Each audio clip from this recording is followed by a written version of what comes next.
ప్రియమైన బిడ్డలారా, మరి ఈ సమయం మందు ఒక లేఖన భాగాన్ని మనం చదువుదామండి.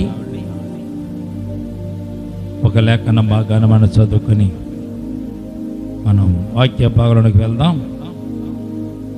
మొదటి యోహాను రాసిన పత్రిక 1వ అధ్యాయము 7వ వచనాన్ని ఈ సందర్భంలో మనము చదువుతామండి.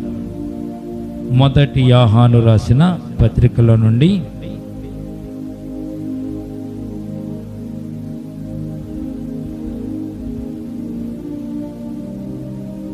1వ అధ్యాయము 7వ వచనము మనము అయితే ఆయన వెలుగులోనున్న ప్రకారం మనము వెలుగులో నడిచినలా మనము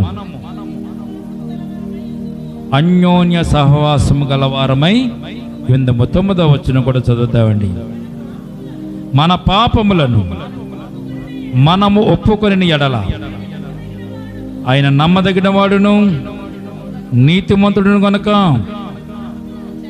ఆయన మన పాపములు క్షమించి సమస్త దుర్నీతి నుండి మనలను పవిత్రులుగా చేయను. చాలండి చిన్ని ప్రార్థన, వాక్యము నిమిత్తం చిన్ని ప్రార్థన. ప్రేమల తండ్రి, కృపగల దేవా, మీకే వేలాది వందనాలు, స్తుతులు, స్తోత్రాలు. ఈ సమయం ముందునైనా నీ బిడ్డలుగా నీ సన్నిధానంలో కూడుకుని ఉన్నాం తండ్రి. ఒక్కసారి మమ్మల్ని జ్ఞాపకం చేసుకోండి. సంఘాన్ని, సంఘ బిడ్డల ప్రభావ మీరు జ్ఞాపకం చేసుకోండి. ఈ సమయం ముందు మీ ఆత్మచేత నీ బిడ్డలమైన మమ్మల్ని అందరూ కూడా నైనా నింపి నడిపించండి. ఇదిగా నేను ప్రభా కూడి వచ్చిన ప్రతి ఒక్క బిడ్డ వినగల చెవులు, గ్రహింపగల హృదయం, అంగీకరించే మనసు, ఆనందించే ఆత్మను దయచేయండి. మరి ముఖ్యంగా నిలబడిన దాసుడు ఉట్టివాడు మట్టువాడు తండ్రి, నీ దాసుని నేను ప్రభా అరికాలు మొదలుకొని నన్నెత్త వరకు కూడా మీ ఆత్మ స్వాధీనంలో ఉంచుకోండి ప్రభా. నీ దాసుని నోటికి మీరే బోరగా ఉండి ఈ సమయం అందు నీ బిడ్డలమైన మా అందరితోనూ మాట్లాడమని ఈ సమయాన్ని, స్థలాన్ని మీ చేతులకు అప్పగించుకుంటూ యేసయ్య ఉన్నతమైన పరిశుద్ధ నామమున ప్రార్థించి మిక్కిలి వినయముతో బ్రతిమలాడి వేడుకొనుచున్నాము తండ్రి.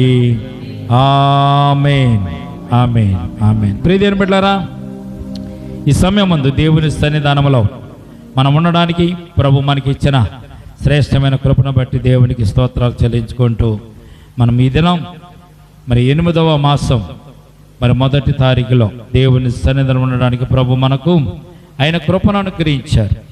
చదవనటువంటి లేఖన భాగాల్లో 2 విషయాలు మనం చూడగలుగుతున్నాం. అయితే ఆయన వెలుగులో ఉన్న ప్రకారము మనమును వెలుగులో నడిచిన ఎడల మనము అన్యోన్య సహవాసం గలవారమై ఉందుము. అప్పుడు ఆయన కుమారుడైన యేసు రక్తము ప్రతి పాపము నుండి మనలను పవిత్రునిగా చేయును అనే వాక్య భాగము మనకు తెలియచేయబడుతుంది.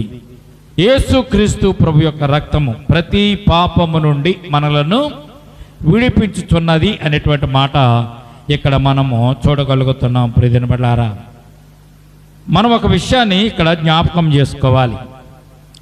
క్రీస్తు రక్తం ఈ లోకంలో పవిత్రమైనది, శ్రేష్టమైనది, మహోన్నతమైనది అని పరిశుద్ధ గ్రంథం మనకి తెలియచేయబడుతుంది. యేసుక్రీస్తు ప్రభు యొక్క రక్తము ఎందుకు సిలువలో ఆయన కార్చవలసి వచ్చింది? ఈ రక్తమునకున్నటువంటి విలువ, ఈ రక్తముకున్నటువంటి ప్రభావం ఏమిటి అనేటువంటి విషయాన్ని కొద్ది మాటలు పరిశుద్ధ గ్రంథంలో నుంచి మనము ధ్యానం చేసుకోవడానికి మనము ప్రయత్నం చేద్దామండి. హెబ్రీ రాసిన పత్రిక 9వ అధ్యాయము 22వ వచనాన్ని ఒకసారి మనం ఈ సందర్భంలో చూడవలసి ఉన్నది. చదవండి. హెబ్రీ రాసిన పత్రిక 9వ అధ్యాయము 22వ వచనం. మరియు ధర్మశాస్త్ర ప్రకారము సమస్త వస్తువులను రక్తము చేత శుద్ధి చేయబడుననియు రక్తము సిందింపకుండా పాప క్షమాపణ కలుగదనియు సామాన్యముగా చెప్పవచ్చును. ప్రియమైన బిడ్డలారా, ఈ రక్తము అనేటువంటి అంశమును మనం జ్ఞాపకం చేసుకున్నట్లయితే పాత నిబంధన గ్రంథములో దేవుడు ఇశ్రాయేలు జనాంగానికి పాప విముక్తి చేయడానికి గొర్రె పిల్ల యొక్క రక్తమును ద్వారాగా వారి యొక్క పాపములు పరిహరించి వారిని పునీతులుగా చేసి వారిని పాపము లేని వారుగా శుద్ధీకరించి ఆయన సన్నిధానంలోనికి, ఆయన ప్రత్యక్షపు గుడారములోనికి వెళ్ళేటటువంటి అర్హతను ఆనాడు దేవుడు వారికి దయచేసినట్టుగా మనం చూస్తున్నాం. ఏమని చదివిన విషయం మరొకసారి చదువుతాం చూడండి. రక్తము చిందింపకుండా పాప క్షమాపణ కలుగుదని చాలండి, సామాన్యముగా మనము చెప్పవచ్చును. ఆ రోజుల్లో ఎవరైనా పాపం చేస్తే ఆ పాపం నుంచి విడుదల పొందడానికి వారు ఏం చేసేవారంటే గొర్రె పిల్లను కానీ ఒక కోడిని కానీ తీసుకుని వచ్చి బలిపీఠము ముందు ఆ రక్తమును ఒలికించి ఆ రక్తమును ఎవరైతే పాపము చేశారో వారి మీద దాన్ని ప్రోక్షించి ఆ రక్తమును పరిశుద్ధ స్థలములోకి తీసుకుని వెళ్ళి ఆ రక్తమును పరిశుద్ధ స్థలములో అభిషేకించినప్పుడు, దేవుని సన్నిధానములో అర్పించినప్పుడు వారి పాపములు నివృత్తి అయినట్టుగా లేఖన భాగాల్లో మనం చూడగలుగుతున్నాం. అందుకే పాపము చేసిన వారు ఏం చేసేవారంటే దేవుని సన్నిధానానికి ఒక కోడిని కానీ ఒక మేకపు ఒక ఒక ఒక ఒక జీవాన్ని కానీ తీసుకుని వచ్చి, లేకపోతే పావు రూప పిల్లలను తీసుకుని వచ్చి ఏదో రకం వారి పాపాలను వారు రక్తమును ఒలికించి పాపాలను వారు శుద్ధీకరించుకునేవారు. ఆనాడు దేవుడు ఈ బలియాగాన్ని ఆనాడు దేవుడు అంగీకరించాడు. ఈనాడు దేవుడు ఈ బలియాగాన్ని అంగీకరించలేదు. ఎందుకంటే జంతువుల యొక్క రక్తము కానీ అలాగే మనుషుల యొక్క రక్తము కానీ ఈ పాపములను తీసివేయలేదు అనేటువంటి సత్యాన్ని తెలియచేయడానికి ప్రభువారు ఈ రోజున జంతు బలిని నిషేధించారు. యేసుక్రీస్తు ప్రభువారు వచ్చిన తర్వాత మన పాపముల కొరకు ఆయనే ఒక బలియాగా గొర్రె పిల్లగా తన్ను తాను అర్పించుకున్నట్లుగా పరిశుద్ధ గ్రంథంలో మనం చూడగలుగుతున్నాం. ఈ పాపం మనలోకి ఎలాగొచ్చింది అని ఒక్కసారి మనం జ్ఞాపకం చేసుకుంటే ఆది కాండంలోనికి 3వ అధ్యాయంలో మనం చూసినట్లయితే, ప్రియమైన బిడ్డలారా, ఆది కాండము 3వ అధ్యాయంలో దేవుడు ఏదైతే తినొద్దన్నాడో, దేవుడు ఏదైతే చేయొద్దన్నటువంటి పనిని వారు చేసి వారు అపరాధులై పాపమును వారు కొని తెచ్చుకున్నట్టుగా లేఖన భాగాల్లో మనం చూస్తున్నాం. 6వ వచనం చదువుదామా? 3వ అధ్యాయము 6వ వచనం ఈ సందర్భంలో మనం చదువుదామా? స్త్రీ ఆ వృక్షము ఆహారమునకు మంచిదియు కనులకు అందమైనదియు వివేకమునిచ్చి రమ్యమైనది అని చూచినప్పుడు ఆమె దాని పొలములలో కొన్నిటిని తీసుకొని తిని తనతో పాటు తన భర్తకు కూడా ఇచ్చినట్టుగా ఇక్కడ మనం చూస్తున్నాం. ప్రియమైన బిడ్డలారా, జ్ఞాపకం చేసుకోండి. దేవుడు ఒక మాట చెప్పాడు, ఈ తోటలో ఫలవృక్షములన్నీ మీరు తినొచ్చు. ఏదేను తోటలో ఉన్నటువంటి ఫలవృక్షములన్నీ కూడా మీరు తినొచ్చు, భుజించవచ్చు. కానీ ఈ తోట మధ్య ఉన్నటువంటి మంచి చెడ్డ తెలివినిచ్చు వృక్ష ఫలమును మాత్రం మీరు తినవద్దు అని దేవుడు చెప్పాడు. తినవద్దు, తినమున మీరు నిశ్చయముగా చనిపోతారు, సచ్చెదరు అనే మాట కూడా అక్కడ దేవుడు వ్రాసి ఉంచాడు, వారికి తెలియజేశాడు. ఎవరు చెప్పారు ఈ మాట? ఆదాముకు ఒక్కడికే చెప్పారు. అప్పటికి అవ్వమ్మను తయారు చేయలేదు. తర్వాత అవ్వమ్మను తయారు చేసిన తర్వాత వీరిద్దరు భార్య భర్తలు ఉన్నప్పుడు ప్రియమైన బిడ్డలారా, ఆదాము కూడా అవ్వమ్మకు చెప్పాడు, ఎన్ని తోటలో ఫలవృక్షాలని మనం తినొచ్చు, కానీ ఆ తోట మధ్యన ఉన్నటువంటి మంచి చెడ్డ తెలివినిచ్చే వృక్ష ఫలమును తినకూడదు అని దేవుడు చెప్పాడు. మరి ఆదాము చెప్పినప్పుడు దేవుడు చెప్పిన విషయాన్ని అవ్వమ్మ ఆ విషయాన్ని తృణీకరించినట్టుగా లేఖన భాగాల్లో చూస్తున్నాం. మానవుడిని దేవుడు సృజించినప్పుడు, మనుషుని దేవుడు సృజించినప్పుడు పాపము లేని వారిని దేవుడు సృజించాడు. పాపము లేని వారిగా సృజించి ఆదామును అవ్వమును ఏం చేశాడంటే దేవుడు వారికి స్వేచ్ఛను అనుగ్రహించాడు. పాపము ఎందుకు మానవులకు ప్రవేశించిందో మనం జ్ఞాపకం చేసుకుంటున్నాం. దేవుడు మొట్టమొదటిగా ఆదాముకు స్వేచ్ఛనిచ్చాడు. ఎటువంటి స్వేచ్ఛనిచ్చాడంటే ఈ తోట అంతా తిరగవచ్చు, ఏదైనా తోటలో మీరు సంచరించవచ్చు, ఏదైనా చూడవచ్చు, ఏదైనా తినవచ్చు.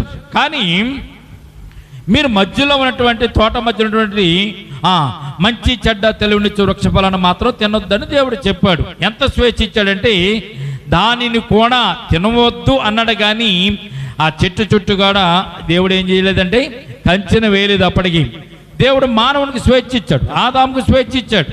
ఆ స్వేచ్ఛతో ఆదాము చూస్తున్నాడు, గమనిస్తున్నాడు, వింటున్నాడు, మాట్లాడుతున్నాడు. హృదయంలో ఆలోచనలు ఆదాము కలిగి ఉన్నాడు. కనుక మానవుడు ఏదైతే చూస్తాడో, ఏదైతే వింటాడో, ఏదైతే హృదయంలో ఆలోచన చేస్తాడో ఇవన్నీ కూడా మానవునికి దేవుడు ఇచ్చినటువంటి స్వేచ్ఛ వల్ల వచ్చినటువంటి అంశములనే విషయాన్ని మొట్టమొదటి జ్ఞాపకం చేసుకోవాలి. మానవుడు చూచుట ద్వారా, వినుట ద్వారా, మాట్లాడుట ద్వారా, హృదయంలో ఆలోచించుకున్నట ద్వారాగా మంచిదైతే మంచిగా ఉంటుంది, చెడ్డదైతే చెడు మానవుల్లోనికి వస్తుంది. ఇక్కడ ఆదాముకు దేవుడు ఏదైతే స్వేచ్ఛను ఇచ్చాడో మనుషులమైన మనకు కూడా దేవుడు అదే స్వేచ్ఛను మనకి ఇచ్చాడు. ఈ రోజున మనకి రెస్ట్రిక్షన్స్ ఏం లేదండి, కట్టడలు లేవు, బంధింపులు లేవు. నువ్వు ఈ పనే చేయాలని మనకి ఖండితంగా దేవుడు ఏం చెప్పలేదు. కానీ నీ మనసుకు నచ్చినట్టుగా, నీ ఉద్దేశానికి నచ్చినట్టుగా, నీ తలపులో నచ్చినట్టుగా నీవు నడవవచ్చు. కానీ దాని నుంచి నీవు తీర్పు పొందుతావని దేవుడు మనకు స్పష్టంగా తెలియజేశాడు. దేవునికి స్తోత్రం కలుగునుగాక. ఆదాము అవ్వలు ప్రియమైన బిడ్డలారా, దేవుడు తినొద్దన్న పండు తిన్న తర్వాత వారి హృదయంలోనికి, వారి జీవితంలోనికి పాపము ప్రవేశించింది. ఆ పాపము ప్రవేశించిన తర్వాత దేవుడు ప్రవేశించినటువంటి పాపాన్ని తీసివేయడానికి కూడా దేవుడు ఒక జంతువును బలి ఇచ్చి ఆ రక్తం చేత వారి పాపములు కడిగి వారికి చర్మపు చొక్కాలను కుట్టించినట్టుగా అదే అధ్యాయంలో మనం 3వ అధ్యాయంలో చూడగలదు. అయితే మానవుల్లోనికి ఆనాడు ప్రవేశించినటువంటి పాపము ఈ రోజున కూడా తల్లిదండ్రుల ద్వారా మన జీవితంలో కూడా పాపము ప్రవేశించుకుంటూ వస్తుంది. అయితే ఆ పాపాన్ని తీసివేయడానికి ఈ లోకంలో ఎటువంటి లోహాలు కానీ, ఎటువంటి సబ్బులు కానీ, ఎటువంటి రసాయనాలు కానీ ఈ లోకంలో పనికి రావు. కనుక ఏమి కావాలండి? రక్త ప్రోక్షణం కావాలి. రక్తము చేత పాపము కడగబడాలి. కనుక యేసుక్రీస్తు ప్రభువారు సిలువలో ఆ రక్తమును కార్చి నిన్ను నన్ను ఆయన పవిత్రపరిచాడు. దేవునికి స్తోత్రం కలుగునుగాక. ఈ రక్తము మనుషులను పాపము నుంచి విడుదల కలిగిస్తుంది. ఈ రక్తము వలన మనము పవిత్రులుగా విషయాన్ని పరిశుద్ధ గ్రంథం మనకు తెలియచేయబడుతుంది. కనుక మనము పరిశుద్ధ గ్రంథంలో చూడవలసినటువంటి కొన్ని విషయాలు మనం చూస్తే పాపము నుండి విముక్తి. హెబ్రీయులకు రాసిన పత్రిక 9వ అధ్యాయము 22వ వచనం ఇందాక మనం చదువుకున్నాం కనుక ఆ వచనములో రాయబడిన మాట ఏమిటండి? పాపము నుండి విముక్తి పొందుతున్న. మరొకసారి చదువు. హెబ్రీయులకు రాసిన పత్రిక 9వ అధ్యాయం 22వ వచనం చూడండి. రక్తము చిందింపకుండా పాప క్షమాపణ కలుగదనియు సామాన్యంగా చెప్పవచ్చును. చదవండి. పరలోకమందున్న పోలిన వస్తువులు ఇట్టి బలుల వలన శుద్ధి చేయబడవచ్చును గాని పరలోక సంబంధమైనవి వీటి కంటే శ్రేష్టమైన బలుల వలన శుద్ధి చేయబడవలసి ఉండును. దేవునికి స్తోత్రం కలుగునుగాక. సామాన్యమైన బలుల వలన లోకములో కొన్ని వస్తువులు శుద్ధి చేయబడతాయి. కానీ ప్రియమైన బిడ్డలారా, దీనికంటే శ్రేష్టమైనవి ఉన్నవి. శ్రేష్టమైనటువంటి బలి చేత అవి శుద్ధీకరింపబడాలి. కనుక ఆ శుద్ధీకరింపబడడానికి క్రీస్తు రక్తము కావాల్సి వచ్చిందని సత్యాన్ని పరిశుద్ధ గ్రంథం మనకు తెలియజేయబడుతుంది. దేవునికి స్తోత్రం కలుగునుగాక. దేవుడు మొట్టమొదటిగా మానవుని తన స్వరూపమందు తన పోలిక చెప్పున దేవుడు తయారు చేసుకున్న తర్వాత దేవుడు సృజించినటువంటి మానవుడు దేవుడు సృజించినట్టుగా లేకుండా పాపమునకు దోషుడైనప్పుడు, పాపముకు లోనైపోయినప్పుడు ఆ పాపముకు లోనైనటువంటి మానవుడు మరలా దేవునితో సాంగత్యం చేయడానికి, దేవునితో సహవాసం చేయడానికి మరి పనికి రాకుండా పాపములో మునిగిపోయాడు. కనుక ఈ మానవుణ్ణి మరలా దేవునితో సమాధానపరచడానికి, మానవుణ్ణి మరలా దేవునితో సమాధానపరచడానికి ఈ క్రీస్తు రక్తము కావాల్సి వచ్చింది. దేవునికి స్తోత్రం కలుగునుగాక. కొలస్సీయులకు రాసిన పత్రిక 1వ అధ్యాయము 20వ వచనంలో ఒకసారి ఒక మాట మనం చదువుతాం. కొలస్సీయులకు రాసిన పత్రిక 1వ అధ్యాయము 20వ వచనం చూడండి ఒకసారి.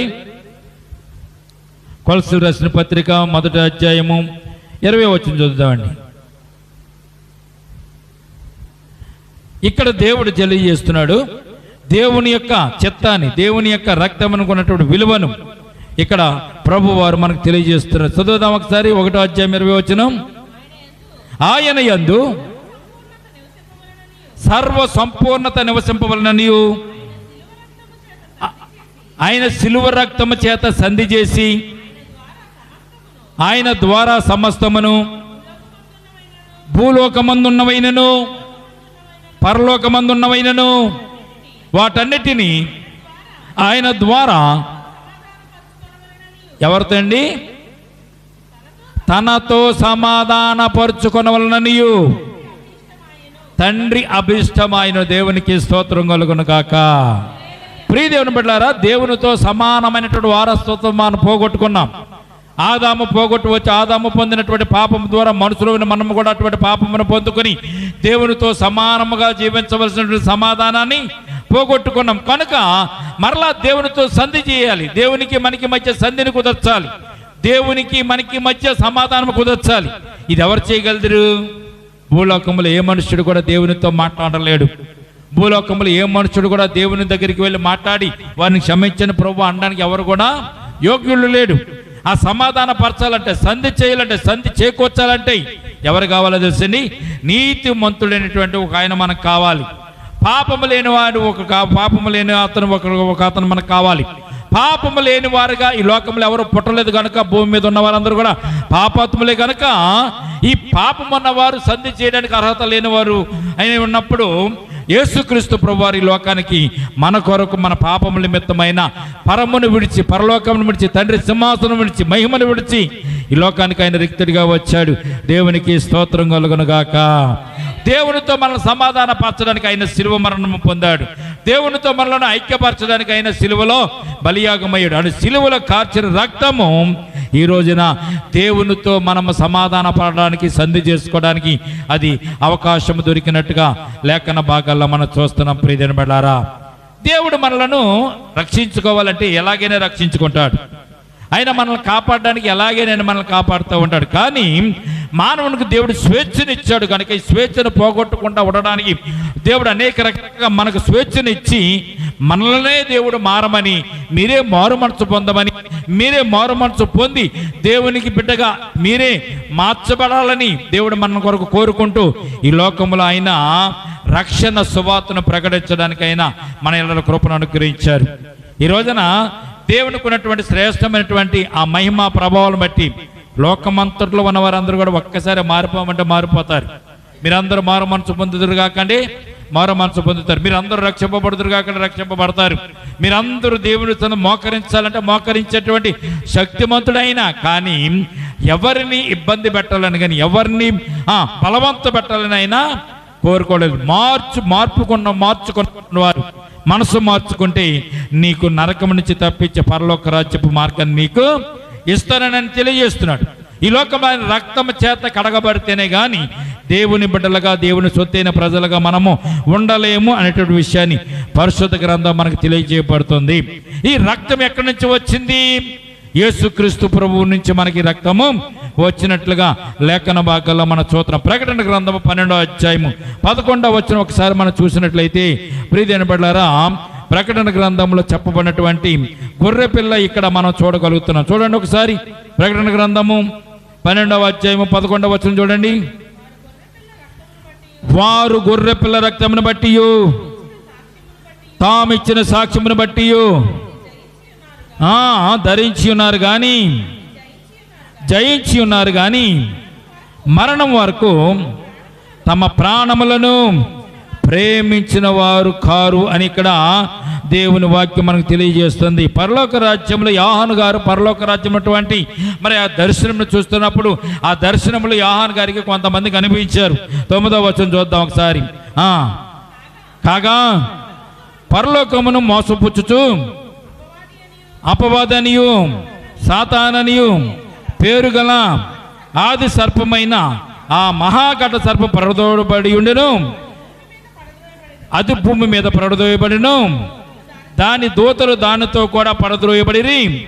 మరియు ఒక గొప్ప స్వరము పరలోకమందులా చెప్పుట వెంటిని, రాత్రింబవళ్ళును మన దేవుని ఎదుట సహోదరుల మీద నేరము మోపుబడైన అపవాది పరద్రోయబడి ఉన్నాడు కనుక ఇప్పుడు రక్షణయు శక్తియు రాజ్యమును మన దేవుని ఆయన, ఇప్పుడు అధికారము ఆయన క్రీస్తుది ఆయను అని యోహాను గారు దర్శనం చూస్తుండగా ఒక దూత వచ్చి యోహానుతో పడుతూ మరి యోహానుతో చెప్తున్నట్టు మాటలు ఇక్కడ మనం చూస్తాం. కనుక ప్రతిదిన అందును బట్టి మనము 11వ వచనం చదువుకున్న విషయం ఏంటంటే, గొర్రె పిల్ల రక్తమును బట్టి తామిచ్చిన సాక్ష్యమును బట్టి వారిని జయించి ఉన్నారు కానీ మరణము వరకు తన ప్రాణమును ప్రేమించిన వారు వారు కొంతమంది భక్తులైన వారు దేవదూతల వలె తెల్లని వస్త్రములు కట్టుకుని ఆ పరలోక రాజ్యంలో తిరుగుతున్న వారిని చూసి యోహాను వీరెవరు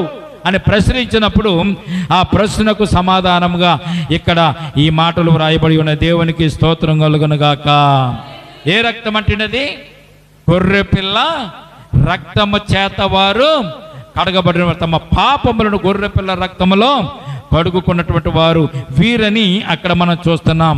ఆ గొర్రె పిల్ల రక్తము మనలను విమోచించేదిగా, కాపాడేదిగా ఉన్నట్టుగా మనం చూస్తున్నాం ప్రియమైన బిడ్డలారా. కనుక హెబ్రీ రాసిన పత్రిక 10వ అధ్యాయం 19వ వచనంలో కూడా ఒక మాట మనం చూస్తే, ఇక్కడ పాపాత్ములైనటువంటి మనలను పవిత్రులుగా చేయడానికి దేవుడు ఏ కార్యం చేశారు ఇక్కడ మనం చూద్దాం. హెబ్రీ రాసిన పత్రిక 10వ అధ్యాయము 19వ వచనం చూద్దాం ఒకసారి.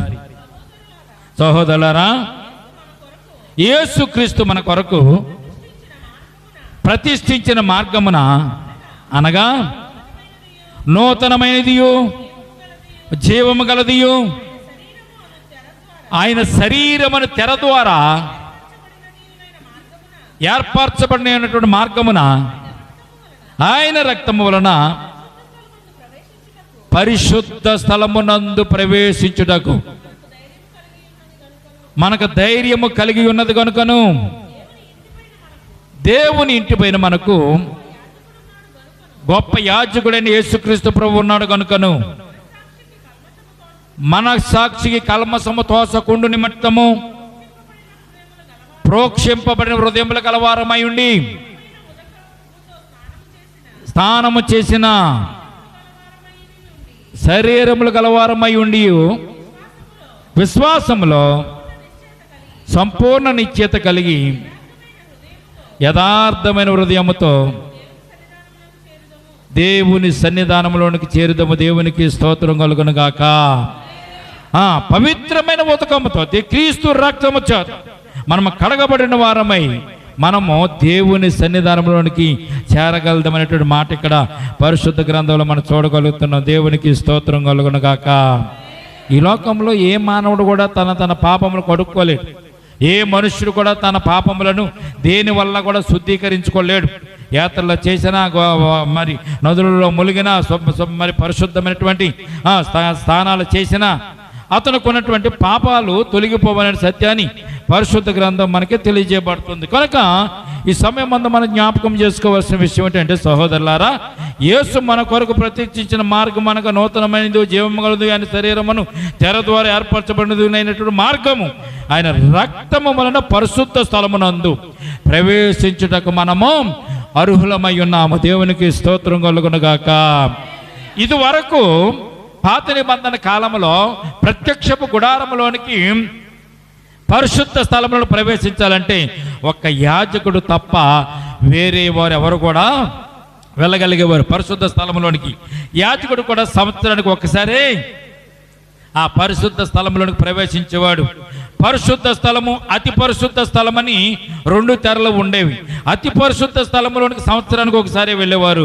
పరిశుద్ధ స్థలములోనికి పాప పరిహారార్థ బలులు అర్పించడానికి యాజకుడు వెళ్ళేవాడు. కానీ ఈ రోజున దేవుని సన్నిధానము, దేవుని పరిశుద్ధ సన్నిధానము, ఈ సన్నిధానంలోనికి మనం అడుగు పెట్టడానికి, మనం ప్రవేశించడానికి యేసుక్రీస్తు ప్రభు అనేటువంటి తెర ద్వారాగానే మనము ఈ సన్నిధానం ప్రవేశించగలుగుతున్నాం. దేవునికి స్తోత్రం కలుగునుగాక. ఈ పరిశుద్ధ స్థలము కూడా దేవునికి సంబంధించినదే. ఈ పరిశుద్ధ స్థలము కూడా దేవునికి సంబంధించినదే. ఈ పరిశుద్ధ స్థలమును మనం ప్రవేశించడానికి మనకు ఏ తెర అడ్డంగా ఉంది? మన పాపం అనే తెర మనకు అడ్డముగా ఉంది. ఆ తెరను యేసుక్రీస్తు ప్రభువు తన రక్తం చేత ఆ తెరను తొలగించి, తెరను అడ్డు తొలగించి మనము పరిశుద్ధ స్థలములోనికి, అంటే యేసుక్రీస్తు ప్రభు అనేటువంటి తెర ద్వారా లోపలికి రావడానికి ప్రభు మనకు కృపను అనుగ్రహించిన విషయాన్ని మొట్టమొదటిగా మనం జ్ఞాపకం చేసుకోవాలి. ఈ రోజున మనం దేవుడిని తండ్రి అని, అబ్బా అని దేవుని సన్నిధిలో ప్రవేశించి మనం ప్రార్థించడానికి అసలు అర్హులం కాదు. మనం ఎటువంటి అర్హులం కాదంటే, పాపము చేత, శాపాల చేత నిండబడినటువంటి మనం నరకానికే మనం పాత్రులము, కానీ పరలోక రాజ్యానికి మనము పాత్రులము కాము అనేటువంటి విషయాన్ని పరిశుద్ధ గ్రంథం మనకు తెలియజేయబడుతుంది. కనుక అటువంటి యోగ్యులు కానటువంటి మనలను దేవుడు ఆయన సన్నిధానంలో ప్రవేశించడానికి అయినా యోగ్యత మనకు అనుగ్రహించినట్టుగా పరిశుద్ధ గ్రంథంలో మనం చూస్తున్నాం. మొదటి పేతురు రాసిన పత్రిక 1వ అధ్యాయము 18వ వచనం 19వ వచనం ఒకసారి మనం చదువుదామా? చూడండి, మొదటి పేతురు రాసిన పత్రిక 1వ అధ్యాయము 18వ వచనం 19వ వచనం ఒకసారి మనం చదువుదామండి. పితృపారంపర్యమైనటువంటి మీ వ్యర్థ ప్రవర్తనను విడిచిపెట్టి వెండి బంగారముల వంటి క్షయ వస్తువుల చేత మీరు విమోచింపబడలేదు గాని అమూల్యమైనటువంటి రక్తము చేత, అనగా నిర్దోషమును నిష్కళంకమునగు గొర్రె పిల్ల వంటి క్రీస్తు రక్తము చేత విమోచింపబడుతారని మీరు ఎరుగుదురు కదా అంటున్నాడు. ఇక్కడ చూడండి, పేతురు రాసిన పత్రికలో మనం చూడగలిగితే బానిస జీవితం మన జీవితం. మనం విమోచింపబడ్డామంటే అర్థం ఏంటి? మనం బానిసత్వంలోకి మనం వెళ్ళిపోయాం. ఏ బానిసత్వంలోనికి? పాపం అనేటువంటి బానిసత్వంలోకి మనం వెళ్ళిపోయాం. మానవాళి పాపం ఏం చేసిందంటే మానవుడిని బానిసగా మార్చేసింది. ఎవరికి బానిసలు అయిపోయాం? మనం సాతానుకు మనము బానిసలం అయిపోయాం. సాతానుకు బానిసలం అయిపోయినట్టు మనలను ఎవరు విడిపించాలి? మరలా దేవుడే మనలను విడిపించాలి. కనుక పూర్వకాలంలో బానిసకు ఉన్నటువంటి విలువ ఒక విషయాన్ని మీకు జ్ఞాపకం చేస్తాను. పూర్వకాలంలో బానిసలను సంతలలో అమ్మేవారు. బానిసల్ని వీడు బానిసకి ఎలాగయ్యేవాడు? ఒకవేళ అప్పు తీర్చకపోతే బానిస అయ్యేవాడు. ఒకవేళ దొంగతనం చేసి ఆ దొంగతనానికి సంబంధించినటువంటి విషయాలలో వాడు తీర్చకపోతే వాడు బానిస అయ్యేవాడు. అలాగే తల్లిదండ్రులు డబ్బు కోసం కొన్నటువంటి కుమారుని కూడా బానిసగా అమ్మేసుకునేవారు. ఆ రోజుల్లో బానిసత్వం చాలా ఎక్కువ ఉండేది. ధనము లేనటువంటి స్థితిలో, డబ్బు లేని స్థితిలో, ఆదాయం లేని స్థితిలో, కుటుంబాలు గడుపుకోలేని స్థితిలో పూర్వకాలం మంది ఏం చేసేవారంటే తన పిల్లల్ని బానిసగా తనమున్న వారికి అమ్మేసేవారు. అమ్మేసిన తర్వాత ఆ బానిసను విడిపించాలంటే ఎవరు కావాలి? మరలా ఎంత డబ్బుకైతే బానిసలుగా అమ్మివేశారో మరలా అంతా ధనం ఇచ్చి ఆ బానిసను విడిపించుకోవాలి. ఆ విడిపించుకునేటువంటి సందర్భంలో డబ్బున్నవారు విడిపించుకునేవారు, లేకపోతే అతన్ని బానిసగానే అలాగే ఉంచేసేవారు. ఈ రోజున మనము కూడా మనుషులమైన మనము సాతాను గారికి మనం బానిసలు అయిపోయాం. ఎలాగ బానిసలు అయిపోయాము? కంటితో చూసే విషయాలు, చెవితో వినే విషయాలు, నోటితో మాట్లాడే మాటలు బట్టి, అలాగే హృదయపు ఆలోచనలు బట్టి పాపం మనలోనికి వచ్చినటువంటి విధానంలో ఈ పాపం వల్ల వచ్చి చేత మరణము కనుక ఆ మరణమునకు అధికారి సాతాను కనుక వాడి వశమైపోయి మనం బానిసత్వంలోకి వెళ్ళిపోయాం. ఇప్పుడు మనల్ని విడిపించాలంటే ఎవరు రావాలండి? పరమాత్ముడు రావాలి, యేసుక్రీస్తు ప్రభు రావాలి. ఆయన శిలువ రక్తంలో మనలను ఆయన కడిగి పవిత్రపరచాలి. కనుక మనం పవిత్రపరచాలి. బానిసత్వం నుంచి విడుదల పొందాలంటే యేసు ప్రభు యొక్క రక్తము మనకు కావాల్సి ఉన్నది. మరి గొర్రెపిల్ల రక్తం పెట్టుకుంటే ఏదైనా జంతువుని బలి ఇచ్చి మన పాపాన్ని విడుదల పొందుకుందామంటే ఈ రోజున జంతువుని బలి ఇచ్చినా కానీ మన పాపాలు నివృత్తి కావు, మన పాపాలకు నిష్కృతి లేదు. అందుకే ఏదైనా ఒకవేళ ఎవరికైనా నష్టం కలిగింది అనుకోండి, ఎవరికైనా ప్రమాదం జరిగింది అనుకోండి, ఎవరికైనా యాక్సిడెంట్ అయి చనిపోయాడు అనుకోండి, పక్కన ఉన్న వాళ్ళు ఏమంటారు తెలుసా? వాడికి ఏదో పాపం చేసి ఉంటాడు రా, అందుకే వాడు దారుణమైన మరణాన్ని పొందుకున్నాడు అని చెప్తూ ఉంటాం. ఎవరైనా యాక్సిడెంట్ అయిన తర్వాత ఆ చుట్టుపక్కల చూసిన వాళ్ళు ఏమంటారు తెలుసా? వీడు ఏదో పాపం చేస్తుంటాడు, అందుకే అకాల మరణం పొందాడు, దారుణమైన యాక్సిడెంట్లో చనిపోయి. అంటే పాపం మానవుల్లో ప్రవేశించి ఉందన్న విషయం చాలామందికి తెలుసు. కానీ ఈ పాపమును కడుగుకోవడం, పాపము నుంచి విడుదల పొందడం, విముక్తి పొందడం చాలామందికి తెలియదు. అందుకే ఇక్కడ మనం చదవనటువంటి 18వ వచనము 19వ వచనం మనం చూసినట్లయితే, పితృపారంపమైన మీ వ్యర్థ ప్రవర్తనను విడిచిపెట్టినట్లుగా వెండి బంగారంలో క్షయ వస్తువుల చేత మీరు విమోచింపబడలేదు. మీ పితృపారంపమైనటువంటి విగ్రహారాధనలోంచి, మీ పాపం నుంచి విడుదల పొందడానికి దేనివల్ల మీరు విమోచింపబడలేదు? వెండి బంగారము వంటి క్షయ వస్తువుల చేత మీరు విమోచింపబడలేదు. నాకు బంగారం ఎక్కువ ఉంది కదా, డబ్బు ఎక్కువ ఉంది కదా, ఆస్తి ఎక్కువ ఉంది కదా, నా పాపాన్ని నేను విడుదల పొందామంటే ఎవరి వల్ల కూడా కాదు. ఒకవేళ పాపం నుంచి విడుదల పొందుకోవాలంటే ఈ లోకంలో డబ్బున్న వాళ్ళే పాపం నుంచి విడుదల పొందుతారు, కానీ పేదలకు ఇటువంటి అవకాశము ఎట్టి పరిస్థితుల్లో ఉండేది కాదు. కానీ యేసుక్రీస్తు ప్రభువారు ఏం చేశారండి, భూమి మీద ఉన్నటువంటి ప్రతి ఒక్కరి కొరకు కూడా ఆయన సిలువలో, ఆయన ఆఖరి బొట్టు వరకు కూడా సిలువ మరణం ద్వారా ఆయన కార్చారు. మన కొరకు కార్చాడు ఆయన. మన పిల్లల కోసం మనం రక్తం కాచాడు. రక్తదానం చేయమంటేనే మనం చేస్తామండి. పిల్లలకు రక్తం ఒకవేళ హాస్పిటల్లో ఉన్నారు, అనారోగ్యంగా ఉన్నారు, రక్తం కావాలని డాక్టర్ గారు చెప్తే మనం రక్తం ఇస్తామా? మనం ఏమో ఒకవేళ ఇచ్చిన మన రక్తం పనిచేయదు. కొంతమందికి ఏ పాజిటివ్ ఉంటుంది, కొంతమంది బి పాజిటివ్ ఉంటుంది, కొంతమందికి ఈ రకాలైనటువంటి బ్లడ్లు ఉన్నాయి కనుక సరిపోవచ్చు. కానీ యేసుక్రీస్తు ప్రభు రక్తం ప్రతి పాపమును విడిపించడానికి ఆయన రక్తము సరిపోయిన రక్తమని పరిశుద్ధ గ్రంథం మనకు తెలియజేయబడుతుంది. వెండి బంగారములైనటువంటి క్షయమైనటువంటి వస్తువుల చేత మీరు విమోచింపబడలేదు, కానీ అమూల్యమైన రక్తము చేత, అనగా నిర్దోషమును నిష్కలంకమును గొర్రె పిల్ల వంటి క్రీస్తు రక్తము చేత మీరు విమోచింపబడుతురని మీరు ఎరుగుదురు కదా. మీరు ఎలాగ విమోచింపబడ్డారు? క్రీస్తు రక్తము చేత, బాప్తిసం చేత, నీటి బాప్తిసం చేత మీరు రక్తపడ. క్రీస్తు తన రక్తం చేత నిన్ను నన్ను కడిగి పవిత్రులుగా చేసి ఆయన సన్నిధానంలో ఉండే భాగ్యాన్ని ప్రభు మనకు దయచేశారు. దేవునికి స్తోత్రం కలుగునుగాక. బానిసత్వం నుంచి, బానిస బ్రతుకు నుంచి ఆయన రక్తం మనలను విడిపించిందని తెలియజేయడానికి ఈ మాటలు ప్రభు మనకు తెలియజేస్తున్నారు. దేవునికి స్తోత్రం కలుగునుగాక. బానిసత్వం నుంచి విడిపించినటువంటి రక్తం. రెండవది రోమిలు రాసిన పత్రిక 5వ అధ్యాయము 9వ వచనం కూడా చదువుదామండి. రోమిలు రాసిన పత్రిక 5వ అధ్యాయం 9వ వచనం మనం చదువుదాం. రోమ పత్రికలో నుంచి 5వ అధ్యాయము 9వ వచనం కూడా చూడండి. 5వ అధ్యాయము 9వ వచనం చెప్పబడిన కాబట్టి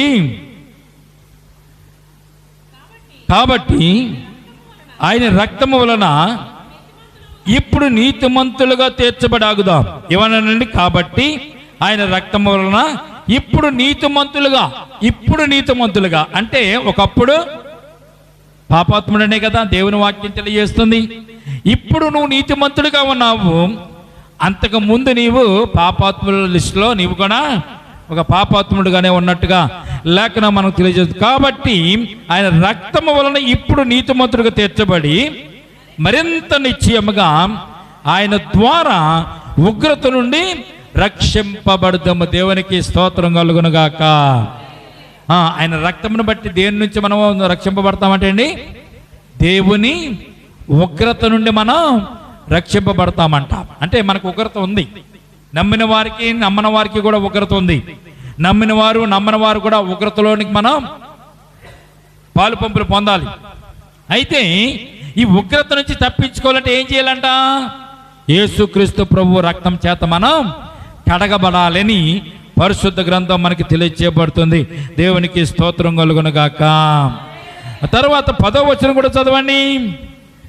ఎలయనగా శత్రువులమై ఉండగా ఆయన కుమారుడి మరణము ద్వారా మనము దేవునితో సమాధానపరచబడిన ఎడల సమాధానపరచబడిన వారమై ఆయన జీవించుట చేత మరి నిశ్చయముగా రక్షింపబడుచున్నాము. దేవునికి స్తోత్రం కలుగునుగాక.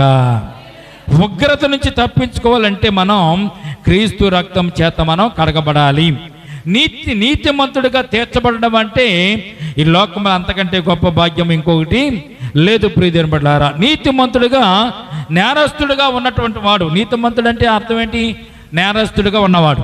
నీతిమంతుడిగా తీర్చబడ్డాడంటే అంతకుముందు నీతిమంతుడు తీర్చబడక ముందు నేరస్తుడిగానే ఉన్నాడు. కోర్టులో కొన్ని విషయాలు జరుగుతూ ఉంటాయి. చూడండి ప్రియదేవుని బిడ్డలారా, కోర్టులో అప్పగింపబడినటువంటి వ్యక్తి, కోర్టులో శిక్ష అనుభవించవలసిన వ్యక్తి, మరణ శిక్ష ఒకవేళ ఆ కోర్టు వారు విధిస్తే అతన్ని విడిపించాలంటే ఎవరు కావాలి? పాపము చేసిన వాడిని విడిపించడానికి ఎవరు కావాలి? పాపము లేని వాడే కావాలి. ఒకవేళ ఇంకొకటి ఎవడన్నా వచ్చి నేను పాపం చేయలేదని నేను విడిపిస్తానంటే ఆయన మీద ఉన్నటువంటి కేసులన్నీ బయటికి తీసి వాడిని కూడా చూపిస్తూ ఉంటాడు. చూడండి, పాపము లేనివాడుగా ఉన్నవాడే పాపపు శిక్షను అనుభవించడానికి విడిపించడానికి అర్హుడు అనేటువంటి విషయాన్ని పరిశుద్ధ గ్రంథం మనకు తెలియజేయబడి, ఎవరైనా విడిపించాలి అంటే విలువ పెట్టి వాడిని కొనాలి. విలువ పెట్టి వాడిని, శిక్షకు గురైన వాడిని తప్పించాలంటే ఆ శిక్ష నుంచి విడుదల పొందించాలి. ఆ శిక్ష నుంచి విడుదల పొందించాలంటే వాడికి ఏం కావాలి? వెల చెల్లించాలి. ఇప్పుడు మరి పాపం చేత శిక్ష అనుభవించడానికి సిద్ధంగా ఉన్నటువంటి మనలను ఎవరు వెలవిచ్చి విడిపించారు? యేసుక్రీస్తు ప్రభువారు తన రక్తము చేత మనలను విడిపించాడని సత్యాన్ని పరిశుద్ధ గ్రంథం మనకు తెలియచేయబడుతుంది. దేవునికి స్తోత్రం కలుగునుగాక. ప్రియమైన బిడ్డలారా, మొట్టమొదటిగా ఆయన పాపము నుంచి మనల్ని విడుదల కడిగి పవిత్రపరిచాడు. రెండవది శిక్ష నుంచి ఆయన మనల్ని విడిపించాడు. మూడవ విషయాన్ని ఒకసారి మనం జ్ఞాపకం చేసుకుంటే, ఇందాక మనం చదివినటువంటి మాట యెషయా గ్రంథము 1వ అధ్యాయము 18వ వచనం ఈ సందర్భంలో మనం చదువుదామండి. యెషయా గ్రంథము 1వ అధ్యాయము 18వ వచనాన్ని చదువుదాం. యెషయా గ్రంథంలోనికి వెళ్దాం. 1వ అధ్యాయము 18వ వచనం చూడండి ఒకసారి. యెహోవా ఈ మాట సెలవిచ్చుచున్నాడు, రండి మన వివాదము తీర్చుకుందాము, నీ పాపములు రక్తము వలె ఎర్రనివైనను అవి హిమము వలె తెల్లబడును, కెంపు వలె ఎర్రనివైనను గొర్రె బొచ్చు వలె అవి తెల్లగా అవుతాయంట. దేవునికి స్తోత్రం కలుగును గాక. దేవుని రక్తము మన పాపాలు ఎర్రగా ఉన్నా, అది ఎర్రగా ఉండి పాపం మనలో కనబడుతున్నా, వాటిని దేవుని సన్నిధానంలోకి వస్తే, దేవుని దగ్గరికి వస్తే, యేసుక్రీస్తు ప్రభు రక్తము వాటిని కడిగితే ఏమవుతుందంటే ఎర్రనమైనటువంటి రక్తము కూడా తెల్లగా గొర్రెబొచ్చు వలె హిమం వలె తెల్లగా మారిపోతుందంట. దేవునికి స్తోత్రం కలుగును గాక. కొన్ని బట్టలు ఎంత ఉతికినా తెలుపు రావు, వస్తాయమ్మా? రావు. బండకేసి ఎంత బాధినా రావు కొన్ని వస్త్రాలు. కానీ అవి తెల్లగా రావడానికి కూడా కొన్ని లిక్విడ్స్ వస్తాయి. ఆ లిక్విడ్లు వేసి వాటిని ఉతికితే ఆ లిక్విడ్ల వల్ల తెల్లగా అనేటువంటి వస్త్రాలు కూడా తెల్లగా అవుతాయి. పాపం అనేటువంటి ఈ రక్తము, ఎర్రనైనటువంటి రక్తము ఏ లిక్విడ్లు వేసినా కానీ, వాషింగ్ మిషన్లో వేసినా కానీ, బండకేసి బాధినా కానీ ఈ పాపం అంట మానవుల నుంచి పోదంట. మరి ఎలా పోతుంది? యేసుక్రీస్తు ప్రభు యొక్క గొర్రెపిల్ల రక్తము మాత్రం ఈ పాపం ఏం చేస్తుందంటే అండి, హిమమ్మ కంటే తెల్లగా, మంచు కంటే తెల్లగా ఆ పాపాన్ని క్రీస్తు రక్తము కడిగి పవిత్రపరుస్తుందని సత్యాన్ని పరిశుద్ధ గ్రంథం మనకు తెలియజేయబడుతుంది. దేవునికి స్తోత్రం కలుగునుగాక. మొదట మనం చదివినటువంటి వచనములు 1 యోహాను రాసినటువంటి పత్రికలో నుంచి 1వ అధ్యాయము 7వ వచనం ఇప్పుడు చదువుకొని మనము ప్రార్థన చేసుకుందాం. రండి చదువుదాం. 1 యోహాను రాసిన పత్రిక 1వ అధ్యాయము. అయితే ఆయన వెలుగులోనున్న ప్రకారం మనములో వెలుగులో నడిచిన ఎడల మనము అన్యోన్య సహవాసం గలవారమై ఉందుము. అప్పుడు ఆయన కుమారుడైన యేసు రక్తము ప్రతి పాపము నుండి మనలను పవిత్రులుగా చేయును. ఈ 7వ వచనంలో కొన్ని సూచనలు, కొన్ని విషయాలు, కొన్ని మార్గదర్శకాలు ప్రభు మనకి తెలియజేస్తున్నారు. ఆ మార్గదర్శకాలు ఏంటో మనం చూద్దాం. ఆయన వెలుగులోనున్న ప్రకారం, ఎవరండి? యేసుక్రీస్తు ప్రభు వారు వెలుగులోనున్న ప్రభు. ఆయన వెలుగై ఉన్నాడు. ఆయన ఈ లోకానికి అంతటికి వెలుగు ఆయనే. ఈ లోకంలో వెలిగించేవాడు కూడా ఆయనే. ఆయన ఎక్కడ ఉంటే అక్కడ వెలుగు ఉంటుంది, ఆయన లేకపోతే చీకటి ఉంటుంది. ఆయన ఉన్న చోట, ప్రతి చోట కూడా వెలుగుమయమై ఉంటుందని సత్యాన్ని పరిశుద్ధ గ్రంథం మనకి తెలియజేయబడుతుంది. అయితే ఆయన వెలుగులో ఉన్న ప్రకారము మనమును వెలుగులో నడిచిన ఎడల, ఆయన వెలుగులో ఉన్నాడు, మనము కూడా వెలుగులో నడవాలంటే మనం ఏం చేయాలి? యేసు ప్రభు వారిని అంటి పెట్టుకుని ఆయనతో పాటు సహవాసం చేస్తూ మనము కూడా నడిస్తే, మనం కూడా ఎందులో నడుస్తామండి? వెలుగులోనే మనము కూడా నడుస్తాం. దేవునికి స్తోత్రం కలుగును గాక. ఆయన వెలుగులోనున్న ప్రకారము మనము కూడా వెలుగులో నడిచిన ఎడల మనం ఏమవుతామంట? మనము అన్యోన్య సహవాసం గలవారమై. అన్యోన్య సహవాసం అంటే స్నేహితులు కొంతమంది ఉంటారు. ఎలా ఉంటారు తెలుసండి? వీడు ఎక్కడికన్నా వెళ్తే వాడు ఆయనతో పాటు వెళ్తాడు. కొంతమంది స్నేహితులు ఉంటారు, ఏ చీర కట్టుకుంటే ఆ చీర కట్టుకుంటారు. ఎక్కడికి వెళ్ళాలంటే ఇద్దరు కలిసి వెళ్తారు. ఒకరికి ఇష్టం లేకపోతే ఇంకొకరు మానివేస్తారు. ఇది అన్యోన్యమైనటువంటి స్నేహం అంటారు. అన్యోన్యమైనటువంటి స్నేహం. కానీ అన్యోన్యత అంటే ఒకరు ఎలాగ నడుస్తున్నారు, రెండో వారు అలాగే నడుస్తారు. ఒకరు ఏది తింటే ఇంకొకరు కూడా అదే తింటారు. ఒకరు ఎక్కడికైనా ఊరు ప్రయాణం అవ్వాలంటే వీళ్ళిద్దరు కలిసి ఊరు ప్రయాణం చేస్తారు. అన్యోన్య సహవాసం. ఒకే మాట, ఒకే బాట, ఒకే పడక. వారు ఎక్కడ కూర్చొని ఇద్దరు కలిసే ఉంటారు. చూసేవారికి ఆశ్చర్యం వేస్తూ ఉంటుంది. వారు అన్యోన్య సహవాసం గలవారై వారు జీవిస్తున్నారు. వారిద్దరు చాలా స్నేహితులండి, గాఢమైన స్నేహితులండి. వారు ఎప్పుడు కూడా ఒకరి విడిచి ఒకరు ఉండలేరండి అని చెప్పుకునే సందర్భాలు చాలా ఉంటాయి ప్రియమైన బిడ్డలారా.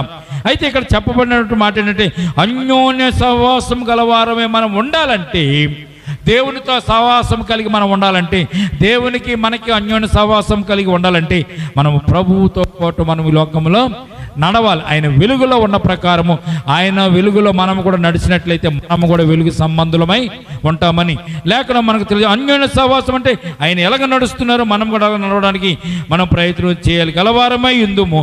అప్పుడు ఎప్పుడు ఆయనతో అన్యోన్య సహవాసం గలవారమై ఉన్నప్పుడు, ఆయన వెలుగై ఉన్నాడు కనుక మనం కూడా వెలుగులో నడిచినప్పుడు, ఆయన కుమారుడైన యేసు రక్తము ప్రతి పాపము నుండి మనలను పవిత్రులుగా చేయును. దేవునికి స్తోత్రం కలుగును గాక.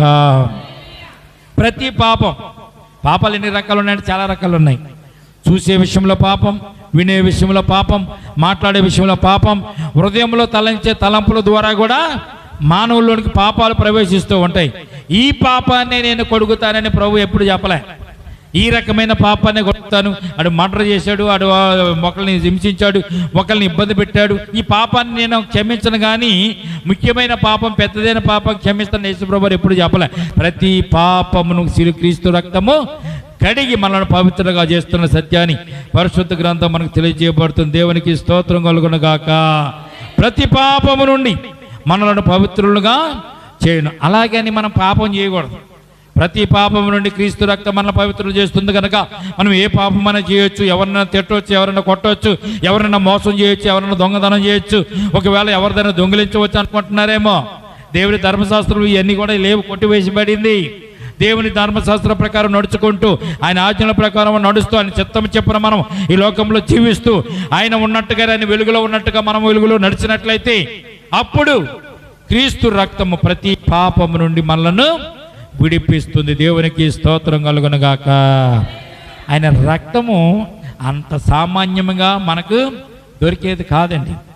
ఆయన రక్తము ద్వారా మనం పవిత్రులు అవ్వాలంటే మన జీవితంలో కూడా దేవునికి అంత ఇష్టమైన వారుగా ఈ లోకంలో జీవించాలి. మన పాపములు ఎటువంటివో దేవునికి తెలుసు కనుక దేవుడు ఒక మాట మనకు తెలియజేస్తూ, ఆయన మనల్ని హెచ్చరించిన మాట గురించి మీకు తెలియజేస్తాను. చూడండి, మనము 8వ వచనం చూడండి. మనము పాపము లేని వారమని చెప్పుకుని ఎడల మనలను మనమే మోసపుచ్చుకొందుము, మరియు మనలో సత్యమందులు. ఎవరన్నా నాకు పాపం లేదు, యేసుక్రీస్తు ప్రభు రక్తం నాకు అక్కర్లేదు అంటే మనలను మనమే మోసపుచ్చుకుంటామండి. ఎందుకంటే మన తల్లిదండ్రుల ద్వారా వచ్చిన పాపం, ఆదాము ద్వారాగా వచ్చిన పాపం ప్రతి మనిషిలోను కూడా ప్రవేశిస్తూనే వచ్చింది. యేసుక్రీస్తు ద్వారా రక్షణ ఎలాగైతే వచ్చిందో, ఆదాము ద్వారా ఎలాగైతే పాపం వచ్చిందో, యేసుక్రీస్తు ద్వారా అలాగే రక్షణ మనకు దొరుకుతుంది. ఆదాము ద్వారా వంశానుక్రమం వచ్చినటువంటి పాపం యేసుక్రీస్తును నమ్ముకున్న వారు వంశానుక్రమముగా విమోచింపబడి పరలోక రాజ్యానికి వెళ్ళడానికి అవకాశం ఇస్తున్నట్టుగా మనం చూస్తున్నాం. 9వ వచనం చూద్దామండి. 9వ వచనం చదవండి. మన పాపములను మనం ఒప్పుకుని ఎడల ఎవరు యేసుక్రీస్తు ప్రభువారు నమ్మదగిన వాడు గనుక, ఆయన నీతిమంతుడు గనుక ఆయన మన పాపములు క్షమించి సమస్త దుర్నీతి నుండి మనలను పవిత్రులుగా చేస్తారంట. దేవునికి స్తోత్రం కలుగును గాక. పవిత్రపరుస్తాడండి మనల్ని. చాలామంది గుడులకి వెళ్ళి, గోపురాలకు వెళ్ళినప్పుడు కూడా వారు చెప్పే మాట ఏంటో తెలుసండి, మా పాపములను పరిహరించునైనా.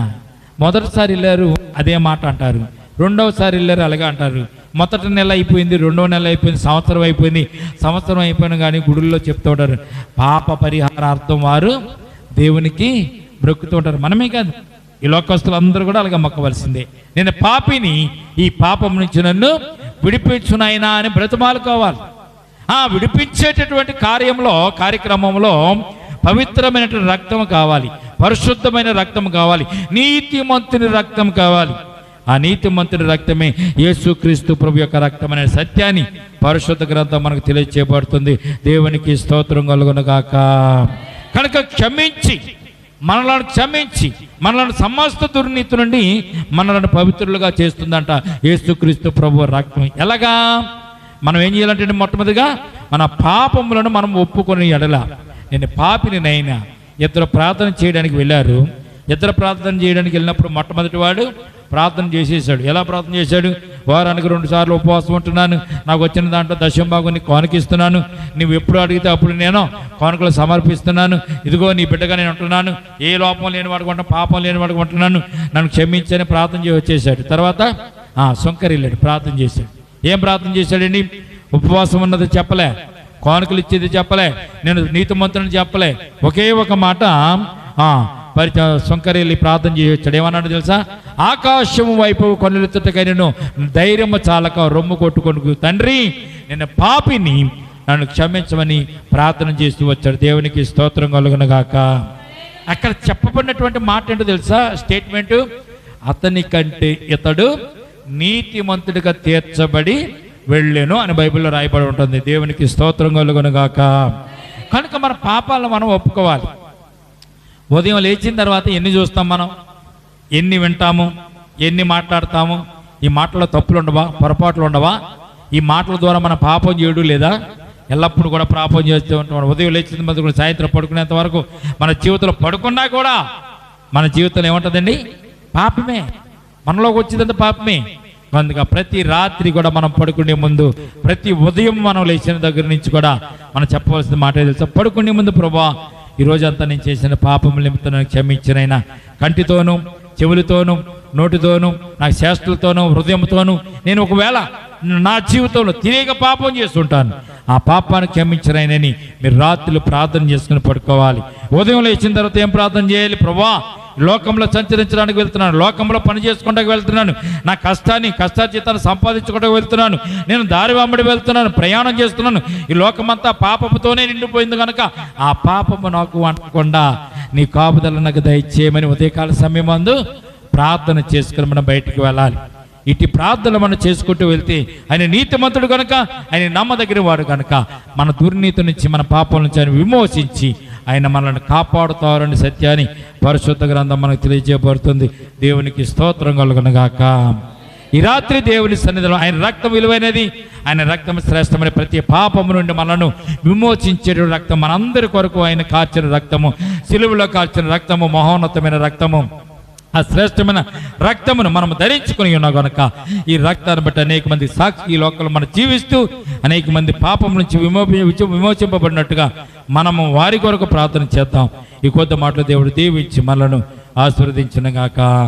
తల వంచండి, ప్రార్థన చేసుకుందాం.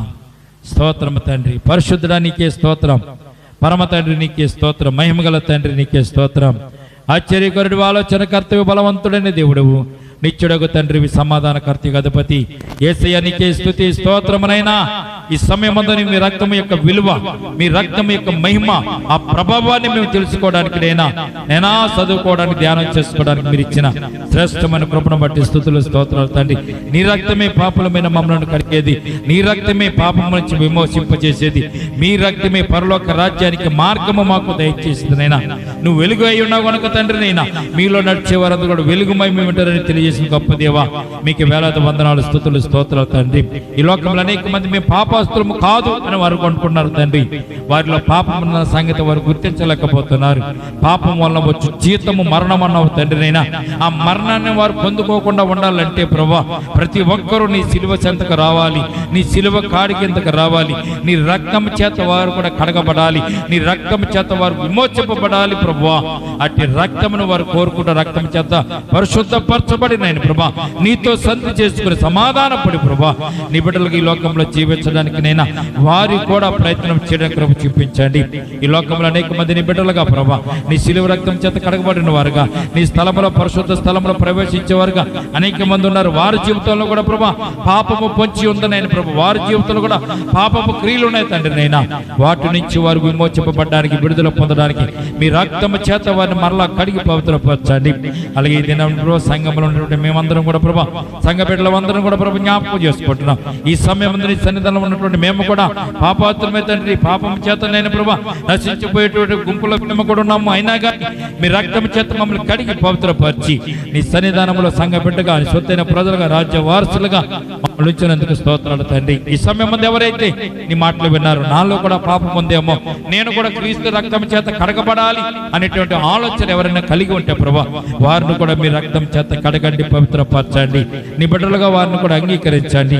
ఈ లోకంలో వారు నశించిపోయే వారుగా ఉండకుండా, నరకానికి వెళ్ళేవారుగా ఉండకుండా, పరలోక రాజ్యంలో వారు కూడా నేను ప్రవేశించలాగిన ప్రభా, వారికి కూడా నీ కృప వారికి దయచేయమని ఈ సమయం అందు ప్రార్థిస్తున్నాం తండ్రి. కూడి వచ్చిన సంఘాన్ని సంఘబెట్టమని జ్ఞాపకం చేసుకున్న ప్రభా, ఇంతవరకు కూడుకులో ఉండి మాతో మమ్మల్ని నడిపించినందుకు స్తోత్రాలు. మా చుట్టుపక్కల ఉన్న ప్రతి ఇంటిని, ప్రతి గృహాన్ని కూడా జ్ఞాపకం చేసుకోండి. వారికి ఉన్న అక్రతల అవసరత తీర్చండి. వారి జీవితంలో ఏదైతే లోటు కలిగి ఉన్నారో, వారి జీవితంలో ఏదైతే ఆర్థిక ఇబ్బందుల్లో ఉన్నారో, వారి జీవితంలో ఏదైతే అనారోగ్య పాలై ప్రభా, ఆసుపత్రి పాలై కోలుకోని స్థితిలో ఉన్నారో, వారిని కూడా జ్ఞాపకం చేసుకోండి. వారిని కూడా దీవించండి. అటు రీతిగా సంఘాన్ని, సంఘ బిడ్డలు కూడా జ్ఞాపకం చేసుకోండి. ఈ సమయం కూడి వచ్చిన బిడ్డల మాట స్తోత్రాలు. రానటువంటి వారు ఎందుకైతే రాలేకపోయారో వారిని కూడా జ్ఞాపకం చేసిన వారు కూడా దీవించండి. ప్రతి ఒక్కరిని దీవించగలిగిన గొప్ప దేవుడు నువ్వే. ఈ లోకమంతటి కొరకు రక్తం కాల్చిన యేసయ్యవు. ఈ లోకమంతా కూడా నేను ప్రభు నీ పరలోక రాజ్యంలో ఉండాలని కోరుకుంటున్నాను గొప్ప దేవుడు కనుక ప్రతి ఒక్కరిని సమయం వద్ద నన్ను ప్రభా నీ మాట్లాడిన ప్రతి ఒక్కరిని జ్ఞాపకం చేసుకుని వారిని కూడా దీవించండి. ఈ లోకంలో ప్రతి ఒక్కరిని ప్రభా ఆశీర్వదించడానికే నీవు ఇష్టపడుతున్నావు తండ్రి. నేను శాపాలు ఇవ్వడానికి కానీ శపించడానికి మీరు ఇష్టపడలేదు కనుక ప్రతి ఒక్కరిని దీవించమని, ఆశీర్వదించమని ఈ సమయం వద్ద నేను ప్రభా కొడుకుల మాతో ఉండి మమ్మల్ని నడిపించినందుకు స్తోత్రాలు చెల్లించుకుంటూ రేపటి దిన మనం మళ్ళా ఆరాధన కొడుకుల ప్రభావ మేమందరం ప్రవేశించి ఆరాధన కొడుకులు మిమ్మల్ని స్తుతించేంతవరకు మీ కాపుదలు, మీ కృప మాకు తోడుకు వచ్చి నడిపించుదురుగా. కానీ నజరేయుడైన యేసుక్రీస్తు అతి పరిశుద్ధ నామమున ప్రార్థించి మిక్కిలి వినయముతో బ్రతిమలాడి వేడుకొనుచున్నాము తండ్రి. ఆమేన్. మన తండ్రి అయిన దేవుని ప్రేమయు, కుమారుడైన యేసుక్రీస్తు కృపయు, పరిశుద్ధాత్మను సహవాసం ఇప్పుడు ఎల్లప్పుడూ ప్రభుత్వ పర్యంతము సంగమునకును మనకును సదాకాలము తోడు నెడుగునుగాక. ఆమేన్. అందరూ చెప్తామా? యేసు రక్తమే ఇచ్చేం, ప్రవేశ రక్తమే ఇచ్చేం, యేసు నామమున సంపూర్ణ విజయం కలుగునుగాక. ఆమేన్, ఆమేన్, ఆమేన్.